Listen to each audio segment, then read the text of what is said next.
ప్రభుత్వం చూస్తేనేమో పథకాలకు కసరత్తు అంటుంది, ఉగాదికి చేరింది, సంక్రాంతి కూడా అయిపోయింది, ఎలా అనిపిస్తుంది? చెప్పిన విషయాల్లో ఇప్పుడు వరకు ఏ విధమైన న్యాయం ఏ ఒక్క సామాన్య మానవుడికి జరగలేదు. ఇది ఒప్పుకోవాల్సిందే. ఎన్నో చెప్తున్నారు, అదిగో కొండ, ఇదిగో బంగారం, ఇదిగో వెండి అని. ఇప్పుడు వరకు కూడా ఒక్క పెన్షన్ తప్పితే సరైన న్యాయం ఇంతవరకు ఏది జరగల. వాళ్ళకి పేదలకి ఇల్లు ఇవ్వటమే కానీ, ఏదైనా సంక్షేమమే కానీ, వాళ్ళు ఇస్తా అన్నటువంటి పథకాలే కానీ ఏ ఒక్కటి కూడా ఇప్పుడు వరకు అంతా ఏదో నీళ్ళు మబ్బుల్లాగే తప్పితే దీనికి ఏ విధమైనటువంటి ఇంతవరకు ఆన్సర్ అనేది బయటికి రాలేదు. ఏదైతే కేబినెట్ సమావేశాలు ఎన్నో జరుగుతున్నాయి, 7 నెలల పాలన అయిపోయింది. ఒక పక్క చూస్తే మాజీ ముఖ్యమంత్రి గారు కూడా మళ్ళీ పాదయాత్రకు వస్తామంటున్నారు, పథకాల అమలుకు లేట్ అవుతుంది కాబట్టి ఎలా ఉండబోతుంది? ఈ ఇమీడియట్గా పెట్టిన కేబినెట్ సమావేశం దాన్ని ఏదన్నా మభ్య పెట్టడానికి అంటారా, జస్ట్ ఏదో పూతగా పైన చెప్పడానికి అంటారా? ఏదేమైనా ప్రజలకి ఉపశాంతి అయినటువంటి మాటలు చెప్పడమే తప్పితే పనులు జరిగినప్పుడు జరిగినాయని అనుకుంటమే తప్పితే ఇప్పుడు వరకు చెప్పిన దానికి ఇప్పుడు వరకు జరిగిన పరిపాలన విధానానికి ఏమి పొంతననేది లేదు. ఇక ముందు ఏదన్నా జరిగిద్దేమో అనేటువంటి ఆశతో ప్రజలంతా ఎదురు చూస్తున్నారు. అది ఎంతవరకు అనేటువంటిది నమ్మశక్యంగా లేదు. ఎన్ని ప్రభుత్వాలు ఇచ్చినా ఇళ్ల స్థలాలు వాళ్ళు ఇచ్చాక వీళ్ళ లిస్టులో ఉండవు, వీళ్ళు వచ్చాక వాళ్ళ లిస్టులో ఉండవు.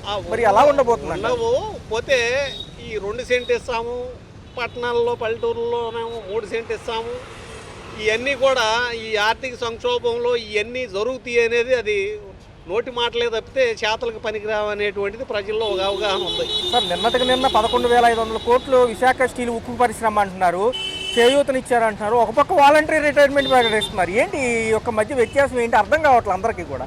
ఏంటంటే ఒక పక్క మూసేస్తామంటారు, కాసేపు ఏమో ఆదుకుంటుంది కేంద్రం అంటారు, కాసేపు బాగానే ఉందంటారు. ఏంటి ఇంత డైవర్షన్ ఏంటి అంటారు? అసలు డైవర్షన్ అంటే ప్రస్తుతానికి రాష్ట్రంలో ఆర్థిక పరిస్థితిలో ఉందండి రాష్ట్రం. ఈ ప్రజలకి ఏదో ఒక న్యాయం జరగలటం కోసం ఏదో ఇది చేస్తున్నాం అది చేస్తున్నాం అని చెప్పి కాలక్షేపం చేసుకుంటూ ఇప్పుడు వరకు వస్తున్నారు. ఏదన్నా చేయాలనేటువంటి ఆలోచన చేస్తున్నారు కానీ ఇప్పుడు ఉండేటువంటి ఆర్థిక పరిస్థితిలో వాళ్ళు ఏమీ చేయలేరు. అది కూడా ప్రజలకి అర్థమైపోయింది. ఇప్పుడు ప్రత్యేకంగా వీళ్ళకి పేదవాళ్ళకి ఇళ్ళే కానీ లేదంటే ఈ అన్నా క్యాంటీన్లు కానీ, అన్నా క్యాంటీన్లు కూడా ఈ నగరాల్లో పెడుతున్నారు. ఈ నగరాల్లో అన్నా క్యాంటీన్ అనేటువంటిది నిజమైన పేదవాడికి న్యాయం జరిగే అన్నా క్యాంటీన్ కాదు నగరంలో. అసలు ఆకలి అనేది ఎక్కడ పడుతుంది? ఆకలి పుట్టిన చాట మొట్టమొదటిసారిగా భార్య పిల్లలు భుజాలు వేసుకుని తట్టపొట్ట సంచిని వేసుకుని వలస వస్తాడు. ఎక్కడికి వస్తాడు? నగరానికి వలస వస్తాడు. దేనికి వస్తాడు? బతకడానికి నగరానికి వలస వస్తాడు. నిజమైన ఆకలి ఎక్కడ పుట్టిందంటే పేదవాడి అడుగులో అక్కడ పుట్టింది. నువ్వు తీసుకెళ్ళి అన్న క్యాంటీన్ అక్కడ పెట్టు. ఈ నగరం నడిబొట్టిని ఎందుకు పెడుతున్నావంటే కేవలం ఫోటోలకు పోజులు ఇవ్వడానికి 4 కెమెరాలు మోసుకొస్తాయి అని చెప్పి ఈ అన్న క్యాంటీన్లు పెట్టి మీరు కాలక్షేపం చేయటం తప్పితే నిజమైన పేదవాడు నిజమైన ఆకలి పుట్టిన చోట మీరు అన్న క్యాంటీన్ పెట్టి అమలు చేయటం అనేటువంటిది లేదు. ఇంకోటి చూసుకుంటే ప్రభుత్వ రంగం హాస్పిటల్స్లో ఏదైతే ఆరోగ్యశ్రీ నిర్వీర్యం చేయబోతున్నాము, ఈ ఎన్టీఆర్ ఆరోగ్య భరోసా తీసేసి బీమా పథకం కింద యాడ్ చేస్తామంటున్నారు. ఎంతవరకు అవగాహన ఉంటుంది అంటారు ప్రజలకి? ఈ ప్రాసెస్ అనేది కరెక్టేనా? ఈ ప్రాసెస్ అనేది కరెక్టే కాదు. వైఎస్ రాజశేఖర రెడ్డి గారు ఏ విధంగా అయితే చేసుకొచ్చాడో అదే విధంగా ఫాలో అయితేనే ప్రజలందరికీ సమానమైన న్యాయం జరుగుద్ది. ఈ యొక్క మార్పు చేర్పుల వల్ల ఏం ఉపయోగం లేదు. ఆరోగ్యశ్రీ మట్టికి తప్పనిసరిగా అమలయ్యి పేదవాడి ఆరోగ్యానికి న్యాయం జరిగే రీతిలో దాన్ని నిలబెట్టి కాపాడుకోవడానికి ఈ ప్రభుత్వం పనిచేయాలి. అంతే తప్పితే ఈ బిల్లులు ఆపేసి పెండింగ్లో ఉన్నాయి, వీళ్ళ మీద వాళ్ళు చెప్పి వాళ్ళ మీద వీళ్ళు చెప్పి నిజమైన పేదవాడి ఆరోగ్యానికి దెబ్బగలిగే రీతిలో ఈ పరిపాలన అనేది ఉండటం కరెక్ట్ కాదు. న్యాయంగా అనారోగ్యం ఉన్నటువంటి వాడికి ఆరోగ్యశ్రీ అనేది వర్తించాలి, వాడికి న్యాయం జరగాలి. దానికోసం ఎన్ని పెండింగ్లు ఉన్న బిల్లులైనా ఏ హాస్పిటల్స్లో ఎన్ని పెండింగ్లు ఉన్నా సర్దుబాటు చేసి నిజమైనటువంటి వైద్యం అందాలి. గ్రామ సచివాలయాలను పక్కన పెట్టి వాట్సాప్లో గవర్నెన్స్ అంటున్నారు. అంటే వాట్సాప్లో 160 సేవలు అందుబాటులో ఉంటాయంట. ఏది కావాలన్నా అందులో అప్లై చేసుకుంటే ఒక అక్నాలెడ్జ్మెంట్ నెంబర్ వచ్చింది, దాన్ని బట్టి దాని స్టేటస్ ఏంటో తెలుసుకోవచ్చు, దాని గురించి చర్చిస్తున్నాం అంటున్నారు. ఎంతవరకు పారదర్శకంగా ఉంటుంది వస్తే? అంటే ఇప్పుడు మనకు డేట్ ఆఫ్ బర్త్ కావాలన్నా, డెత్ సర్టిఫికేట్ కావాలన్నా, పెన్షన్కి అప్లై ఏమన్నా కావాలన్నా ఇవన్నీ అందులోనే చేస్తామంటున్నారు. ఆ విధంగా చేస్తే ఈ ఒక్క ఆన్లైన్ డిజిటలైజేషన్ ద్వారా ప్రతి ఒక్క మనిషి లైన్లో నుంచుని నానా బాధలు పడే పని లేకుండా ప్రతి ఒక్క అవకాశం వాళ్ళ చేతిలో ఉండే రీతిలో ఆలోచన అనేటువంటిది చాలా బాగుంది. ప్రతి ఒక్కటి కూడా అధికారంలోకి వచ్చిన కానీ ప్రతి ఒక్కటి టెక్నాలజీ కానీ ఆలోచనలు కానీ చేసే సేవలు కానీ మేము ఇలా చేస్తాం అలా చేస్తామని చెప్పి చెప్పుకొస్తున్నారు. ఆలోచన విధానం అంతా బాగానే ఉంది. కానీ ఈ ఆర్థిక సంక్షోభంలో వీళ్ళు ఎంతవరకు అమలు చేయగలరు అనేటువంటిది ఇప్పుడు ప్రజలు కూడా ఆలోచనలో పడ్డారు. కేంద్ర మంత్రులు పర్యటనలోకి వస్తున్నారు, మాటలు చెప్తున్నారు, ఇమీడియట్గా ఇది అయితే ఫండ్ కానివ్వండి లేకపోతే సహాయం కానీ ప్రకటిస్తున్నారు. కానీ రేపు తలకింత అని చెప్పి అప్పు తయారైద్దేమోనని విశ్లేషకులు అంటున్నారు. ఎందుకంటారు? ఇప్పుడు ఏ ప్రయత్నం చేసినా అది అప్పుగానే మిగులుద్దు తప్పితే ఇప్పుడు మన ఆర్థిక సంక్షోభం నుంచి ఆంధ్ర రాష్ట్రం బయటపడే పరిస్థితి అంటూ ఏమీ లేదు. ఏ ఒక్క అభివృద్ధి కోసం పాకులాడినా ఉప్పుట్లో ఏ అభివృద్ధి జరగదు. ఎవరైనా వచ్చినా సరే ఆ ఒక ఆదాయం మన రాష్ట్రానికి రావాలంటే ఇంకా చాలా టైం పడుతుంది. ఒక 20 ఏళ్ళ పాటు మనం ఈ యుద్ధం చేస్తూనే ఉండాలి. మాటలు చెప్పినంత తేలిగ్గా పనులేము అవ్వవు. మినిమం ఒక విద్య, ఒక వైద్యం, ముఖ్యమైనటువంటి సంక్షేమం ఏదన్నా ఉంటే ఉపయోగపడే పెన్షన్లు కానీ ముఖ్యమైన అన్న అమలు చేసి పేదవాడిని ఇబ్బంది పెట్టే పరిస్థితి లేకోకుండా ఒక ఆరోగ్యశ్రీ కానీ, ఒక విద్య కానీ, ఒక వైద్యం కానీ ఇవన్నీ కూడా మినిమం ముఖ్యమైన అన్న వీళ్ళు అమలు చేయగలిగితే దానికి మేము అందరం గర్వపడతాం, సంతోషపడతాం. ఏదో ఇదిగో కొండ అనేది మాకు అవసరంలా కొండ. మినిమం సామాన్య మానవుడు బతకడానికి కావాల్సినటువంటి ముఖ్యమైన కార్యక్రమాలు, ముఖ్యమైన సంక్షేమాలు అమలు చేయగలిగితే దానికి మేము అందరం సంతోషపడతాం. ఏమన్నా చూసుకున్నట్లయితే 7 నెలల పాలన అయింది, సంక్రాంతి సీజన్ అయిపోయింది, ఉగాది నుంచి పథకాలు అంటున్నారు. మరి ఎలా ఉండబోతుంది? ఆల్రెడీ రాష్ట్రం ఖజానా లోటు బడ్జెట్లో ఉందని చంద్రబాబు గారు ఎక్కడికి వెళ్ళినా సభలో చెబుతున్నారు. మరి ఇవన్నీ ఎలా అవుతాయి అంటారు? ఎవరొచ్చినా కూడా ప్రజలకి సేవ చేసేవాడే నాయకుడు అన్న. చిన్న చిన్న సమస్యలు కూడా పెద్ద పెద్ద నాయకుల దగ్గర వెళ్ళటం కూడా వేస్ట్. ఎందుకంటే ఇవాళ పొద్దున మన సింగనగర్ 2 యాక్సిడెంట్లు జరిగినాయి. ఏంటి పక్కనే మన సెంట్రల్ నియోజకవర్గం బొండా అమ్మగారు ఉన్నారు. కాకపోతే ఈ కంప్లైంట్లు అన్ని మన చిన్న చిన్న ఆయన చెప్పే అవసరం మనకు లేదు. ఎందుకంటే మేనేజ్ ప్రెసిడెంట్ ఉన్నారు, ఇన్ఛార్జీలు ఉన్నారు. వాళ్ళు చెప్పినా కూడా చూద్దాం చేద్దాం కానీ చేస్తారు. ఎప్పుడు కూడా చేయటం ఎందుకు? ఇప్పుడు మన ఏరియాలో మా కొట్టుంది, పూలకొట్టు కూరగాయలు బండి ఉంది. జగన్ ప్రభుత్వంలో నీ గవర్నమెంట్ నా గవర్నమెంట్ అనట్లా, నేను పక్క వైసీపీ అయినా నీది నాది అని చెప్పట్లా. ఏ గవర్నమెంట్ వచ్చి న్యాయం మాట్లాడుతున్నా. ఇంకోటి ఏంటంటే మా కొట్టుగాడ టర్నింగ్లో లైట్ ఒకటి, స్పీడ్ బ్రేకర్లు కంపల్సరీ 2-3 పడాలా. 24 అవర్స్లో కనీసం ఈ సంవత్సరం మా షాప్ ఎదురు 4 యాక్సిడెంట్లు జరిగినాయి. ఇవాళ పొద్దున 2 జరిగినాయి. ఎవరు వచ్చినా కూడా ప్రజలు సేవ చేసే వాళ్ళే పెద్ద నాయకుడు అనేది నా ఆవేదన. ఇంకోటి ఏంటంటే పథకాలు అనేది వాళ్ళు చెప్పడం వరకే, అమలు చేస్తా లేదు ఇంకా వాళ్ళ చేతిలో ఉంది. ఈ 65 అసెంబ్లీ నియోజకవర్గాలు ఎక్కువ శాతం పల్లెటూర్ల వైపు కూడా అన్నా క్యాంటీన్లు పెడదాం అనుకుంటున్నారు. ఒకవేళ పెడితే ఎలా ఉండబోతుంది? ఇక్కడే అరకొరగా సేవలు సాగుతున్నాయని చాలామంది చెప్తున్నారు. కొన్ని రోజులు ఉంటే కొన్ని రోజులు ఉండలేదు అంటున్నారు. 5 ఏళ్ళు ఆయన వచ్చి పేదలు పొట్టగొట్టాడు. అంటే ఏంటి? అన్నగారిని తీసాడు. ఈయన వచ్చి పేదల్ని బతుకుల మీద కొడుతున్నాడు. ఏ నాయకుడు వచ్చినా కూడా ఏంటి ఇచ్చేద్దాం ఎవరేం చేయడు. సొసైటీ ఎలా ఉందంటే వచ్చామా ఆలమైనా పగ తీర్చుకున్నామా వెళ్ళిపోయినట్టు ఉంది. అలా కాదు.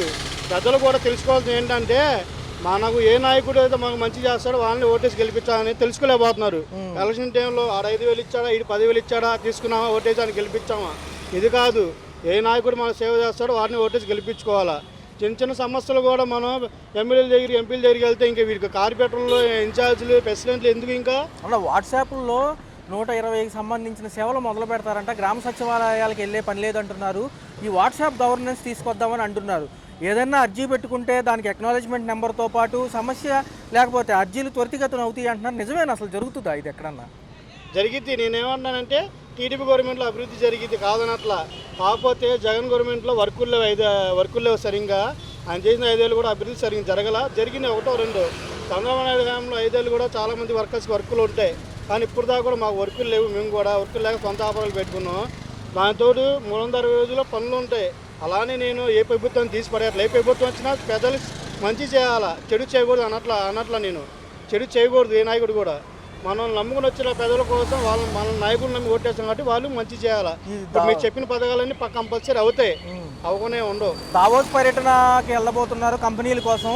మరి 20వ తారీఖు అనంతరం అంటున్నారు. జగన్మోహన్ రెడ్డి గారు 27 ప్రకటించినప్పటికీ ఈ నెల ప్రజల్లోకి వస్తానని, నెక్స్ట్ మంత్ నుంచి వస్తానంటున్నారు. ఎలా ఉండబోతుంది? మళ్ళీ ప్రజలు ఆదరిస్తారా?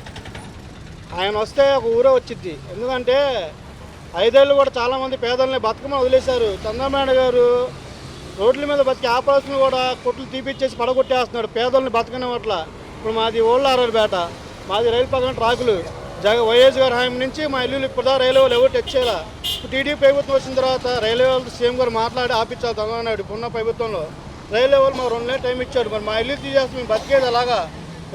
మీ లోపలికి వెళ్ళి కూడా మాంకలం కూడా లోపల చివరి హాస్టల్ దగ్గరికి వెళ్ళి కూడా 30 సంవత్సరాలు. ఈ 30 సంవత్సరాల్లో కూడా ఓళ్ళారారుపేట మీరు తీసేస్తామంటే ఇది కరెక్ట్ కాదు కదా. ఏదైనా సరే సీఎం గారు కానీ మౌలి గారు కానీ మాట్లాడి మా ఇల్లు ఆగాలని కోరుకుంటున్నా. వేరేదేం లేదు. ఉచిత బస్సు ప్రయాణం ఎలా ఉండబోతుంది? ఆటో కార్మికులకి దెబ్బేనంటున్నారు. ఉచిత బస్సులు పెడితే అయితే కరెక్ట్ కాదు. ఎందుకంటే ఆటోలు ఉన్నారు, కొన్ని వేల కోట్ల ఆటోలు. వాళ్ళు ఎలా బతుకుతారు? ఇప్పుడు చాలా మంది ఫైనాన్స్ మీద ఆటోలు తీసుకున్నారు. దీని గురించి పరిష్కారం ఏంటి అనేది తెలిసిన తర్వాతే ఫ్రీ బస్ వదలాలా నాకు తెలిసినంత వరకు. మరి ఏం చేస్తారో ఏం చేయరు అనేది నాయకులు వాళ్ళ ఇష్టం. వాళ్ళు అనుకోవచ్చు వీడేదో కొత్త మంత్రులు మాట్లాడుతున్నారు టీవీలో లైవ్లో అని. ఏం మాట్లాడి కరెక్టో రాంగో నాకు తెలుసు కాబట్టి నేను చెప్తున్నా. ఒక పక్క ఉప ముఖ్యమంత్రి పవన్ కళ్యాణ్ గారు కూటమిలో 15 ఏళ్ళు ఉందాం అనుకున్నాను, ఏదైతే అధికారులు సపోర్ట్ చేయట్లేదు అంటున్నారు, తదుపరి ఏదన్నా రేపు ఎలక్షన్స్ హయాంకి ఈయన ఏదైతే సీఎం బరిలో ఉంటారని చాలామంది విశ్లేషిస్తున్నారు. బీజేపీ అండగా ఉందిగా నమ్మాలి. ఏదైనా సరే బీజేపీ ఉన్నా అండగా ఉన్న ఏదైనా సరే కూటమి ప్రభుత్వం మన పవన్ కళ్యాణ్ కానీ మోడీ గారు కానీ చంద్రబాబు ఏమైనా సరే ఈ నాయకులు ప్రజలకు సేవ చేస్తేనే నెక్స్ట్ వీళ్ళు వచ్చే అవకాశం ఉంటుంది అని నేను చెప్తున్నాను. అలానే మా ప్రభుత్వం మెజార్టీతో కొట్టుకుని వచ్చింది అన్నట్ల న్యాయం మాట్లాడుతున్నా. ప్రభుత్వం 5 ఏళ్ళు కూడా కరెక్ట్గా పనిచేస్తే మళ్ళీ ఇదే వచ్చిందని అనుకుంటున్నా. లేదంటే కనుక చెప్పలేము. దీని గురించి క్లారిటీ ఏం లేదు. కొన్ని అంశాలు చర్చించారు. అన్నా క్యాంటీన్లు పల్లెటూరులో పెడతామంటున్నారు. రెండోది ఉచిత మహిళలకు ఉచిత బస్సు ప్రయాణం. రెండోది ఆయన చూసుకుంటే పల్లెటూరులో పట్టణాల్లో కూడా స్థలాలు ఇస్తారంట. 2 సెంటు 3 సెంటు అంటున్నారు. ఇవన్నీ వచ్చే ఉగాది కల్లా అమలు చేయాలనుకుంటున్నారు. మంచిదేనంటారా? మంచిదే. ఎలా ఉంది 7 నెలలు ఎలా అనిపించింది? మాకు అసలు అమ్మఒడి రాలేదు, ఏమి రాలేదు. మరి ఉపయోగం ఏందన్నా? మరి చేసేది ఉండాలి కదా. గతంలో పర్లేదా? అప్పుడు ఏమన్నా అందుకున్నారా ఆ హయాంలో? అందుకున్నా నేను. అప్పుడు వాలంటీర్ వ్యవస్థ ఉండేది అంశాలు చెప్పడానికి చేయడానికి. అయితే ఇప్పుడు ఏమంటున్నారంటే కొత్తగా వాట్సాప్లో ఒక సర్వీసులు తీసుకొస్తారంట. సచివాలయంకి వెళ్లకుండా ఇందులోనే నమోదు చేసుకోవచ్చు అంటున్నారు. అయితే కొంతవరకు దానికి విశ్లేషణ అనేది జరుగుతుంది. మంచిదేనా? అంటే ఏదన్నా డెప్త్ కానీ సర్టిఫికేట్లు కానీ కావాలి. ఓకే, మరి చూసుకుంటే రైతులకి ఎలా అనిపిస్తుంది ప్రభుత్వం ఈసారి? రైతులకి ఏం చేశాడు, ఏం చేయలేదు. చేయూత కూడా ఓకే ఓకే అన్నాడు, మరి రాలేదు కదా. అమ్మఒడి రాలేదు, రైతు భరోసా రాలేదు, ఏమి రాలేదు కదా. మరి ఎట్లా? ఈ విద్యా దీవెన వసతి దీవెన కూడా ఉగాది నుంచి అంటున్నారు. కానీ ఖజానాలో కొంచెం లోటు బడ్జెట్ ఉంది, అర్థం చేసుకోమంటున్నారు. చేసుకోవచ్చు. అవన్నీ ముందు ఆలోచించుకోవాలి కదా. ముందు ఆలోచించుకో పెట్టుకుంటే ఎట్లా కుదిరింది? అన్నీ తెలిసే ఉంటది కదా, తెలియకుండా ఏముంటది కదా. ఈ సంవత్సరం గిట్టుబాటు ధర కూడా కొద్దిగా తగ్గింది అంటున్నారు రైతులు. తగ్గింది. దళారీ వ్యవస్థ ఎక్కువ అవడం వల్ల. ఎలా ఉంది సార్? అంటే ఎక్కువ శాతం రోడ్ల మీద పోసుకున్నారు వడ్డంతా. సాధ్యమే అన్న. ఆ ప్రభుత్వం చేసేదే లేదు, ఎవడు వచ్చినా చేసేదే లేదు. కాకపోతే ముందు ఆలోచించుకొని చేయాలి కదా. అమ్మఒడి లేవు, విద్యాదేవి లేవు, ఏమి లేవు కదా. మరి ఆరోగ్యశ్రీకి వస్తే కనుక ఆరోగ్యశ్రీ కంప్లీట్ గా ఆపేశారు. ఓన్లీ ఏంటంటారంటే తీసుకొస్తారు, కానీ బీమా పథకం కింద తీసుకొస్తానంటున్నారు. ఎంతవరకు సమంజసం? ప్రైవేట్ హాస్పిటల్ ఎంతవరకు ఆరోగ్యశ్రీ ఉంటే బెస్ట్. ఎందుకంటే హార్ట్ ఆపరేషన్లు ఎక్కువ అక్కడే చేయించుకునేది. ప్రైవేట్ హాస్పిటల్ అయితే ₹1,00,000 3 లక్షలు 4 లక్షలు అవుతారు. ఉపయోగం ఉంది. సో తదుపరి ఎలా ఉండబోతుంది? ఉద్యోగ కల్పనతో పాటు ఈయన దావోస్ కూడా వెళ్ళబోతున్నారు అంటున్నారు. రేపు 20వ తారీఖు తర్వాత చంద్రబాబు గారు కంపెనీల కోసం ఎక్కడికి వెళ్తున్నారు? దావోస్ వెళ్ళి కంపెనీలు మాట్లాడొస్తారంట. ఫారెన్ చేస్తే బాగానే ఉంటుంది. విద్యార్థులకి ఇంకా జాబ్ క్యాలెండర్ రాలేదు. మరి ఏమంటారు దానిపైన? ఇంకా ప్రకటించలేదు. వస్తే బాగుంటుంది అని. కేంద్రం సహాయం చేసిద్దని నమ్మొచ్చా ఈసారైనా? అమిత్ షా గారు రేపు కూడా ఇక్కడికి రాబోతున్నారు. ఇటే మోడీ గారు మొన్న విశాఖపట్నం వచ్చి వెళ్ళారు. ఏంటో మరి ఒక పక్క 11,500 కోట్లు విశాఖ ఉక్క అంటున్నారు, కాసేపు వాలంటరీ రిటైర్మెంట్ అంటున్నారు. ఇవన్నీ జరుగుతాయా? మరి ఏంటి సార్, ఏంటి పిల్లలకి డబ్బులు అన్నారు కదా, అది కూడా ఎలా అనిపిస్తుంది? మరి ఈ పాటికి అవ్వాలి. వచ్చే ఆర్థిక సంవత్సరం నుంచి వస్తానంటున్నారు. వచ్చే సంవత్సరం ఇస్తారు, ఈ సంవత్సరం లేదు కదా. ముందుగానే అన్ని ఒప్పందాలు చేసుకొని ఇస్తారంటే కదా ఓట్లు వేసింది. అదేమి లేనప్పుడు మరి ఎందుకు వేస్తారు ఓట్లు? ఈ ఉచిత బస్సు అంటున్నారు, మరి ఆటో వాళ్ళకి దెబ్బేని అంటున్నారు. మరి దెబ్బే కదా. ఇప్పటికే రోడ్లు బాగాలేదు, అంటున్నారు. మా ఊర్లో అయితే దరిద్రం, గుంతలో పడితే గోయిందా. సంక్రాంతికి 1500 కిలోమీటర్లు కంప్లీట్ అయిన ఏపీలో అంటున్నారు. నిజమేనంటారు? అసలు ఏమోనన్నా, ఎవడు చూశాడన్న? చూడలేదు, మేము చూడలేదు కదా. మేము చూస్తే కళ్ళారు చూపిస్తే చూసి. మరి ఆయన మళ్ళీ పాదయాత్ర అంటున్నారుగా, మరి మాజీ ముఖ్యమంత్రి గారు ఆహ్వానిస్తారా ప్రజలు? ఏమో ఎలా ఉండిద్దో చెప్పలేం కదా. ఇవన్నీ సక్రమంగా వస్తే మళ్ళీ పాదయాత్ర లేదు, ఏ యాత్ర చేసినా కానీ మళ్ళీ గెలుస్తాడు. లిక్కర్ షాపుల మెయింటెనెన్స్ లో 10% కల్లుగీత కార్మికులకు అప్పచెప్తామంటున్నారు. మరి ఎలా ఉండబోతుంది? వాళ్ళకి వెసులుబాటు కల్పిస్తారంట, కొంచెం వాళ్ళు బలపడేలాగా. ఏమో ఎలా ఉండేది మరి చెప్పలేం కదా. మరి ఏంటి మరి ఇళ్ల స్థలాలు ఇచ్చే యోచనలో ఏ ప్రభుత్వాలు వెనకడుగు వేస్తూనే ఉన్నాయి ఫస్ట్ నుంచి. వాళ్ళు ఇచ్చిన వీళ్ళు ఇవ్వట్లేదు, మళ్ళీ క్యాన్సిల్ అంటారు లిస్టు. మరి ఎలా అనిపిస్తుంది? మన నమ్మకం లేదన్న. సచివాలయంకి వచ్చేదానికి స్టాఫ్ ఎక్కువగా ఉన్నారంట, వేరే విభాగాల్లో సర్దుదాం అనుకుంటున్నారు. వెళ్తారా వాళ్ళు? అసలు ఏం వెళ్ళరన్నా. ఎందుకు వెళ్తారు? వాలంటీర్ వ్యవస్థ పక్కన పెట్టేశారు కదా. ఇవన్నీ నమ్మితే రేపొద్దు గోవిందా హరి. రైట్.